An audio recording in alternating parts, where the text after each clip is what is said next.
Faith. I'm a project architect at Breathe and I'll be presenting this project today. So first of all, I'd like to acknowledge the Wurundjeri Wurrung people as the traditional custodians on the land in which Aboriginal Housing Victoria stands. We pay our respects to their elders past and present and to all First Nations people of Australia. We acknowledge their continued and unceded connection to country and culture. So Aboriginal Housing Victoria is a community-led organisation supporting self-determination and managing over 1,500 rental properties here in Victoria.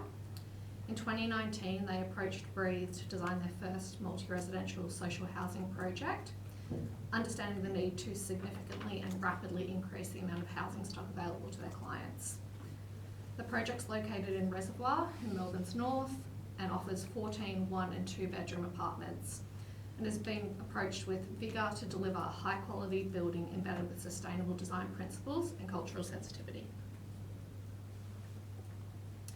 The project's located in a traditionally working-class area of Melbourne where the architectural context is limited, modest and in parts run down.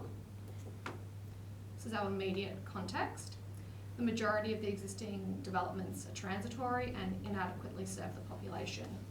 They're heavily concreted and have little regard for social, economic and environmental sustainability and design. That said, the site is really well equipped in terms of proximity to public transport, shopping centres, schools, health services, and most importantly, the Aboriginal services on Bell and High Streets in Preston. So how do we respond to this context? We strive to build something timeless and that sets a benchmark for future growth in the area while being sensitive to the existing neighbours. This approach was in line with Darebin City Council's strategic plan that stressed the importance of significant redevelopment in the area.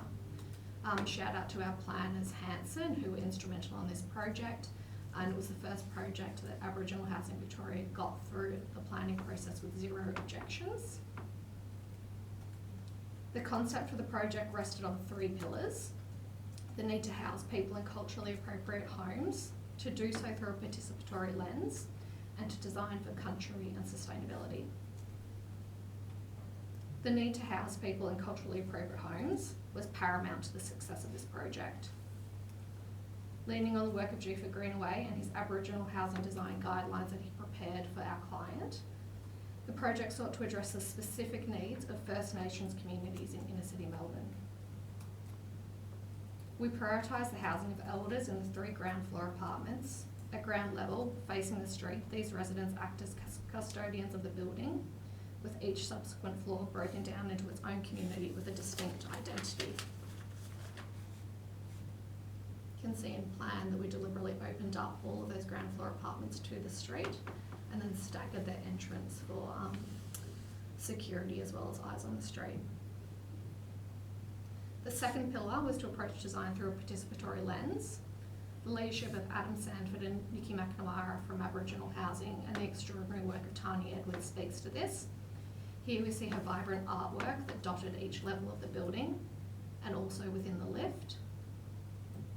We facilitated the collaboration between our landscape architects, Tani and the builder, to emboss pavers through the garden with important words. And the final pillar was to design for country and sustainability, 2 concepts that are intrinsically linked. Building on connection between lands, waterways and interwoven cultural complexities, the project sets high standards in minimising and mitigating operational, embodied and behavioural carbon. It's an all-electric building with high-efficiency fixtures and fittings and a very high-performing thermal envelope, minimum 8.2 Nat-Hertz for every apartment, and it sets a new standard for social housing in Victoria. We have renewable energy generation on the roof with a PVC cell array, high-efficiency central heat pump for hot water generation, and all of these things contribute to a great story for AHV and the planet. In terms of embodied carbon, we've minimised this through smart material selection. So we use locally made bricks quarried from within 20 kilometres of the site, use natural cork flooring, which you can see here, and E0PFSC certified MDF. Reduction in behavioural carbon We realised this through rainwater collection and reuse, Indigenous drought-tolerant planting, clotheslines, no dryers, minimal car parking, ample bike parking, and a communal recycling room. 3 moments of project resolution that really reflect the success of the project are the reduction in car parking and prioritisation of landscaping, the building morphology that maximises access to natural light and ventilation, and the selection of natural robust materials. So we reduced the number of car spaces and located them to the south floor under the first floor of the building, It meant that we didn't compromise pedestrian access to the building, and it also allowed us to make these deep-rooted planting buffers to the whole perimeter, which protected the amenity of the residents and also the neighbours. And it also saved us a huge amount of money because we didn't have to dig a basement. And it's a very well serviced site in terms of public transport. Breaking the building into 2 volumes separated by circulation, so this is an open air stair, allowed us to solve for passive surveillance, natural light and ventilation, and active vertical transport within the community.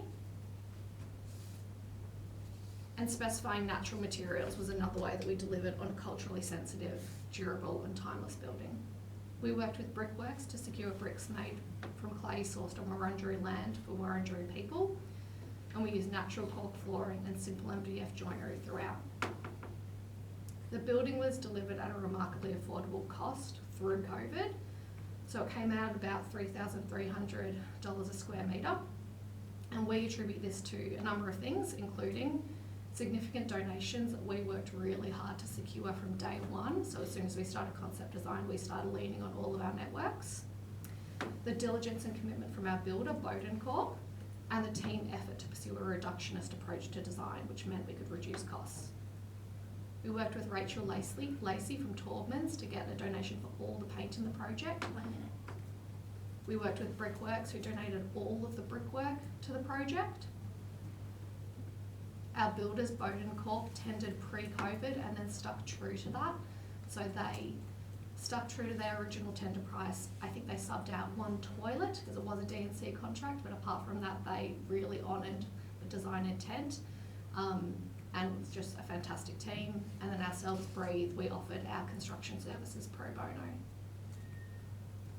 And the client, we have to shout out to Aboriginal Housing Victoria, who were incredibly receptive and open-minded to a reductionist approach in design, which was a massive departure for them and how they do social housing in Victoria. So it meant that if we didn't need to put in a material, we didn't, and it really reduced costs across the whole project. And just to finish off, at its core, the project's about housing First Nations people in safe, affordable and culturally sensitive homes. It's about working closely with the team in a participatory framework, and it's about shifting the paradigm of social housing typologies in Victoria.